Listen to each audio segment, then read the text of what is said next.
నమస్తే, welcome to popcorn media entertainment. Chiranjeevi గారి birthday స్పెషల్గా మరి చిరంజీవి గారికి సంబంధించిన విషయాల గురించి తెలియచేయడానికి ఈ రోజు మనతో పాటు ఉన్నారు సీనియర్ జర్నలిస్ట్ హేమసుందర్ సార్. మరి సార్ని అడిగి చిరంజీవి గారికి సంబంధించిన విషయాల గురించి అయితే ఒకసారి అడిగి తెలుసుకుందాం. సార్ నమస్తే. సార్ నమస్తే అమ్మా. సార్, టాలీవుడ్ ఇండస్ట్రీలో వచ్చేసి మెగాస్టార్గా చిరంజీవి గారు ఎంతో ప్రత్యేక గుర్తింపు తెచ్చుకున్నారు.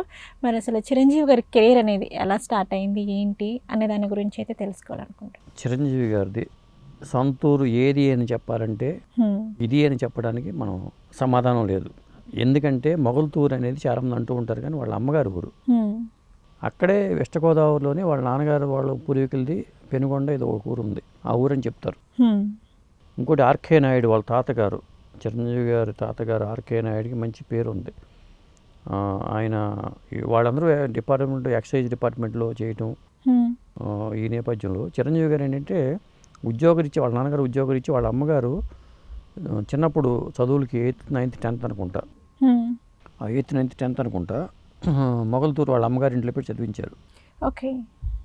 అక్కడ ఆయనకి ముఖ్యంగా ఏంటంటే బీకామ్ చదివాడు ఆయన, చిరంజీవి గారు బీకామ్ చదివారు. ఈయన ఫ్రెండ్స్ డాక్టర్, ఒక ఆయన డాక్టర్ భీమవరంలో డాక్టర్ ఆయన, తర్వాత ఇంకొక ఆయన రాజా అని ఉంటారు, మొగల్తూరులో ఉంటారు రాజా. రాజా గారు చెప్పిన సమాచారం ఏంటంటే చిరంజీవి గారు హై స్కూల్లో ఉన్నప్పుడు కూడా పరధ్యానం పరంధామయ్య అనే నాటిక వేసిన నాటకంలో పరంధామయ్య పాత్రని చిరంజీవి గారు వేశారు అనేది ఒకటి. అట్లా నాటకాల మీద కొద్దిగా చిన్నప్పుడు మౌన్సుని డ్యాన్స్ అంటే చాలా ఇష్టం ఆయనకి. ఆయన ఎన్సీసీలో ఉన్నప్పుడు ఆ ఖాళీ టైంలో డ్యాన్సులు చేయటం కానీ ఇవన్నీ ఆయనకి ఏంటంటే డ్యాన్స్ మీద ఫోకస్ పెట్టడం అనేది చిరంజీవి గారి వాళ్ళ మెగాస్టార్ అయ్యారంటే చిన్నప్పటి నుంచి కూడా డ్యాన్స్ మీద ఫోకస్ పెట్టడం అనేది ఒక ప్లస్ పాయింట్ అని చెప్పాలి. ఎందుకంటే సాధారణంగా ఎక్కడో మొగల్తూరు నుంచి మళ్ళీ మంగళగిరి నుంచి బాపట్ల నుంచి నెల్లూరు, ఇట్లా రకరకాల ఊళ్ళో జాబులు చేసుకుంటూ వెళ్ళారు వాళ్ళు. ఒక చోట స్థిరంగా ఉన్నది లేదు. అంటే వాళ్ళ నాన్నగారు ఉద్యోగరీత్యా వెంకట్రావు గారు, కొణిదెల వెంకట్రావు గారు ఉద్యోగరీత్యా అటు వెళ్ళటం వల్ల ఆయన చదువు 3 ఏళ్ళు అక్కడ మొగల్తూరులో కొన్నాళ్ళు, వేరే చోట కొన్నాళ్ళు, ఇట్లా ఆయన చదువు అయితే కొనసాగింది. సినిమాల్లోకి వెళ్ళాలన్న ఆలోచన వాళ్ళ నాన్నగారికి ఉండేది. వాళ్ళ నాన్నగారికి ఆ సర్కిల్ ఉండేది, ఆకాశం శ్రీలమ్ములు ఇట్లా కొంతమంది ఉండేవాళ్ళట. ఆ ఫ్రెండ్స్ సర్కిల్, వాళ్ళ నాన్నగారి సర్కిల్లో కొంతమంది సినిమా వాళ్ళు పరిచయాలు, ఆయన సినిమా మెడ్రాస్ వెళ్ళి రావడం జరిగింది. ఎట్లాగా కానీ ఈయనలో ఒక బీజం నాటుకుంది, నేను నటున్న వాళ్ళని. దీనితోనే ఆయనకి బీకాం చదివేటప్పుడే ఒక సబ్జెక్ట్ పోయిందట, మర్కంటైల్లానో ఏదో. దానికోసం మళ్ళీ సబ్జెక్ట్ కట్టి పాస్ అయ్యాడని తెలిసింది మనకి. చెప్పాలంటే మొగల్తూరులో చిరంజీవి గారి ఇల్లు వాళ్ళు కొన్నవాళ్ళు మంచివాళ్ళు కాబట్టి అమ్మేశారు, అది వాళ్ళ అమ్మగారి ఇల్లు.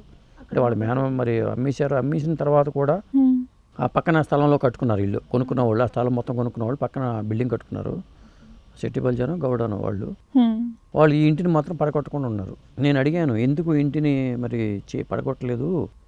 మా ఇంటి ముందు చిరంజీవి గారి పేరుతో పెద్ద పెద్ద బెంజ్ కార్లు కూడా వచ్చి ఇది చిరంజీవి గారి ఇల్లు చూసి వెళ్తున్నారు. అంత ఇది మాకు ఈ ఇంటికి వచ్చినప్పుడు దాన్ని పడగొట్టాల్సిన అవసరం మాకు కనిపించలేదు, అందుకని దాన్ని అలాగే ఉంచేసాము అని చెప్పారు. ఇది చిరంజీవి గారి రూము, ఆ చిరంజీవి గారి ఫోటో ఉంటుంది అక్కడ. అందుకని ఇది గౌరవ భావంతోనే వాళ్ళు ఆ ఇంటిని అలా ఉంచారు.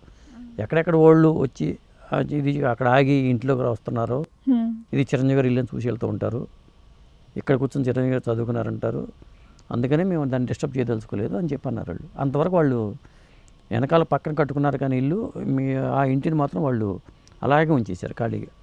అది గొప్ప విషయం. ఓకే సార్, మరి ఇండస్ట్రీలోకి చిరంజీవి గారి కెరియర్ అనేది ఇండస్ట్రీలోకి ఎలా స్టార్ట్ అయిందంటారు? ఆయన పునాదిరాళ్ళు ప్రాణం ఖరీదు ఆ స్టార్టింగ్లో వేసిన సినిమా, రాజ్కుమార్ గారు అని పునాదిరాళ్ళు అవకాశం ఇచ్చారు. దాంట్లో చిరంజీవి గారు, నరసింహరాజు గారు మెయిన్ క్యారెక్టర్ అసలు చెప్పాలంటే చిరంజీవి గారు ఇది. ఇంకొకటి ఏంటంటే అసలు చిరంజీవి గారు పేరు శివశంకర్ వరప్రసాద్.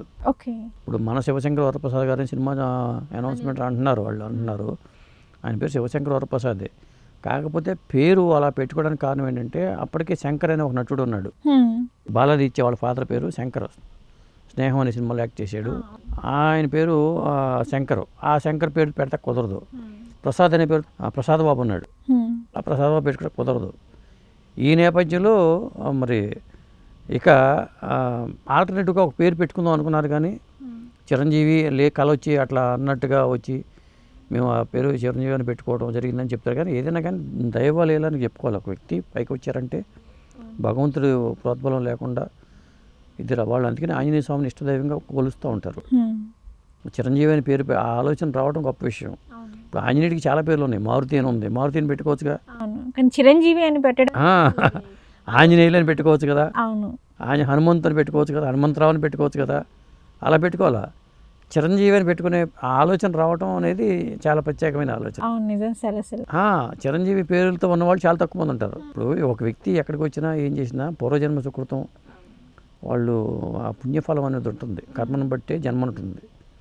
నేను అనుకోండి చిరంజీవి గారు అట్లా వచ్చి ఒక రజనీకాంత్ గారు, మరి కూలి పనులు చేసుకున్న రజనీకాంత్ గారు, ఆర్టిస్టులు కండక్టర్గా పనిచేసుకున్న ఎదిగిన రజనీకాంత్ గారు వాళ్ళు సూపర్ స్టార్ అయ్యారంటే వాళ్ళు జీరోలుగా వచ్చిన వాళ్ళే. చిరంజీవి గారు జీరోగా వచ్చి స్వయం కృషితో మెగాస్టార్ అయిన వ్యక్తే. రజనీకాంత్ గారు జీరోగా వచ్చి మెగాస్టార్ అయిన వ్యక్తే. ఇట్లా చాలామంది హీరోలు. మరి ఎన్టీ రామారావు గారు అంతే కదా, ఆయన ఎక్కడ పాలు పెతుక్కుని ఎక్కడ హోటల్కి పోయటం ఏంటి, ఆయన మరి ఇండస్ట్రీని శాసించడం ఏంటి, ఆయన రాజకీయాలను శాసించడం ఏంటి. మరి నాగేశ్వర గారు చూసుకుంటే ఆయన అంతే కదా, అంతే జీరో నుంచి వచ్చి మరి ఆయన హీరోయిన్ వ్యక్తులే కదా. సోమబాబు గారిని తీసుకున్నా, కృష్ణరాజు గారిని తీసుకున్నా, బ్యాక్గ్రౌండ్ లేకుండా వచ్చిన వాళ్ళు వీళ్ళందరూ. అందరూ బ్యాక్గ్రౌండ్ లేకుండా. చిరంజీవి గారు కానీ నేను చెప్పినప్పుడు వీళ్ళందరూ కూడా చాలామంది, కృష్ణ గారు కానీ వీళ్ళందరికీ సినిమా బ్యాక్గ్రౌండ్ లేవు. ఇప్పుడు వచ్చిన వారసులకి బ్యాక్గ్రౌండ్, వీళ్ళ బ్యాక్గ్రౌండ్ వాళ్ళకి ఉపయోగపడుతుంది తప్పితే వాళ్ళు ఏ బ్యాక్గ్రౌండ్ లేకుండా వచ్చారు. పైగా చిరంజీవి గారు వచ్చినప్పుడు మహానటులు ఉన్నారు అక్కడ ఫీల్డ్లో. ఎన్టీ రామారావు గారు, అక్కినేని నాగేశ్వర గారు, కృష్ణ, సోమన్ బాబు, కృష్ణరాజు, ఇంతమంది ఉద్దండలో ఉన్న టైంలో ఈయన ఎంటర్ అయ్యి చాలామంది ఏమంటారు, ఏం పీకుదామని వెళ్తావు, వాళ్ళందరూ ఇంతమంది తోపులు ఉండరు, నువ్వేం పీకుదామని వెళ్తావు అంటారు. అవును, మరి ఆయన పీకేడు కదా. అది చాలామంది ఇన్స్పిరేషన్ తీసుకోవాలి. ఎందుకంటే ఎవరెవరో ఉన్నారో మనం వెనక తగ్గకూడదు. ఆయన తగ్గలా, నేను తగ్గేది లేదనుకున్నాడు. అప్పుడు ఏమైందంటే చిరంజీవి గారు పైకి రావడానికి ప్రధానమైన కారణం డ్యాన్సులు, ఫైట్లే. నేను గమనించింది కూడా ఆ స్పార్క్ ఉంది ఆయనలో. అంటే డ్యాన్స్ బాగా చేయటం, స్పీడ్గా డ్యాన్స్ చేయటం అనేది చిన్నప్పటి నుంచి ఆ ప్రాక్టీస్ అనేది ఆయనకి చాలా హెల్ప్ అయింది, ఈజీ అయింది ఆయనకి. అదే జనాలకి ఆకట్టుకుంది. ఎన్టీ రామారావు గారు, నాగేశ్వరరావు గారు చెట్లడప్ప, నాగేశ్వరరావు గారు స్టెప్లు వేస్తారు కానీ ఈ తరహా డ్యాన్స్ నాగేశ్వరరావు గారు వేసేవాళ్ళు కాదు. ఈ తరహా డ్యాన్సులు అక్కడ బాలీవుడ్లో కూడా లేవు. అప్పట్లో సూపర్ స్టార్గా అమితాబ్ బచ్చన్ ఉన్నా కానీ ఆయన కూడా పొడుగు కాళ్ళ వల్ల స్టెప్స్ ఎక్కువగా వేయటం కుదరదు. గోవింద లాంటి వాళ్ళు వీళ్ళందరూ వేసేవాళ్ళు కానీ, మిథున్ చక్రవర్తి తర్వాత వచ్చిన వాళ్ళు వీళ్ళందరూ వేశారు కానీ చిరంజీవి గారి లాగా ఆ స్పార్కు, ఆ గ్రేసు లేదు. అది ఫైట్స్లోనూ కనిపించింది.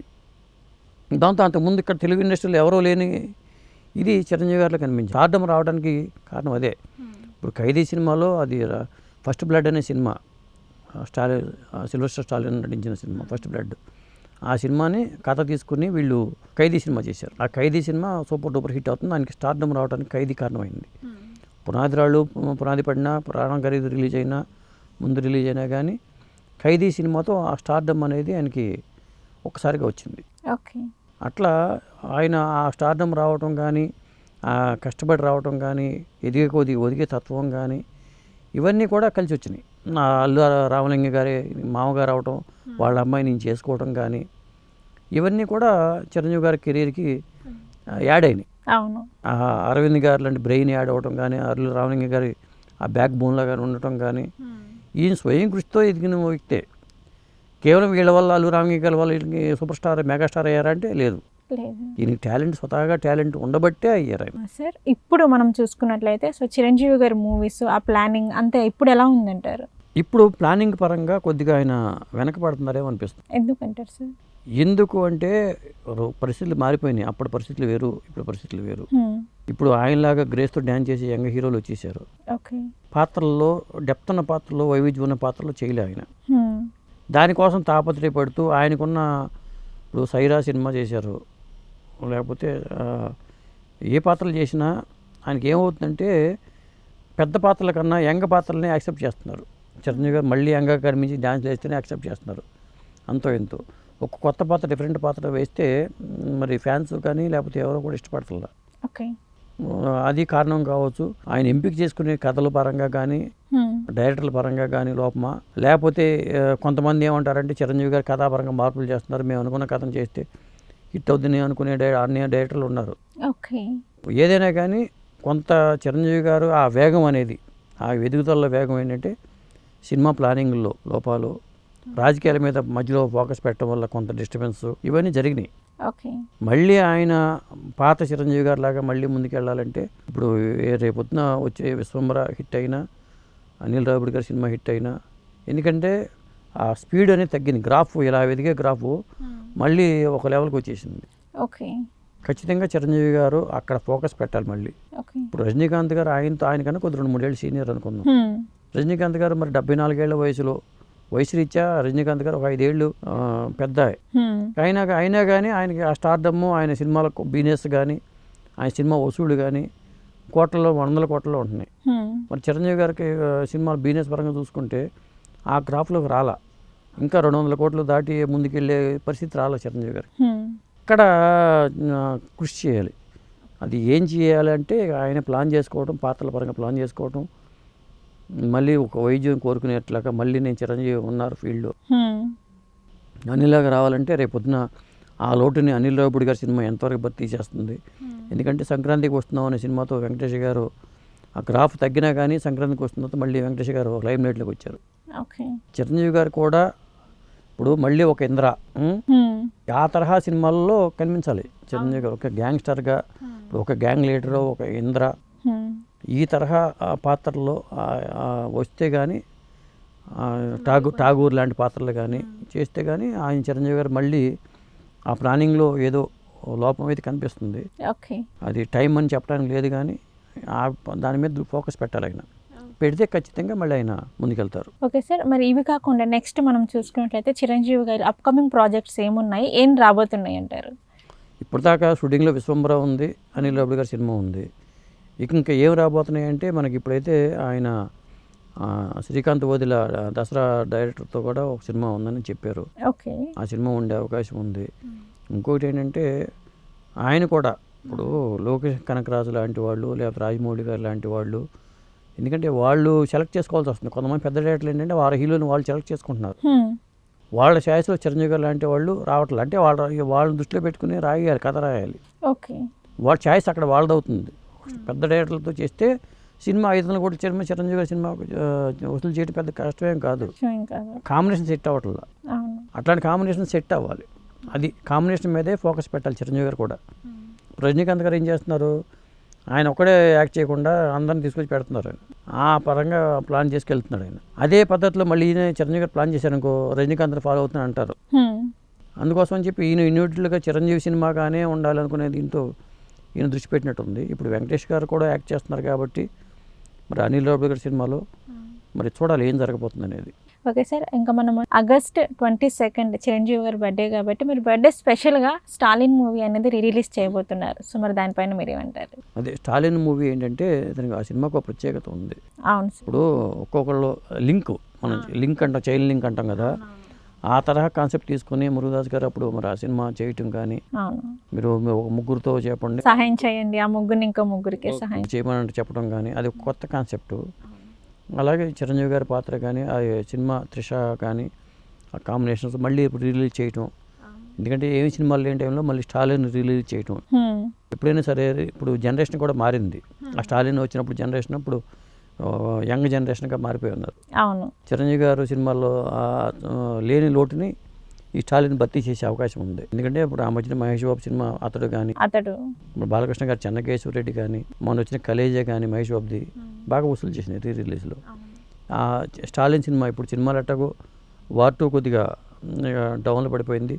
కూలీ వచ్చి కూడా కలెక్షన్ పరంగా డౌన్ అయినాయి కాబట్టి ఆ లోటుని స్టాలిన్ భర్తీ చేసే అవకాశం కనిపిస్తుంది కొద్దిగా, సినిమాలు లేవు కాబట్టి. ఓకే సార్, చిరంజీవి గారి కెరీర్ అనేది ఎలా స్టార్ట్ అయింది ఏంటి అనే వాటి గురించి అయితే మాకు తెలియజేశారు. నమస్కారం. నమస్తే అమ్మా.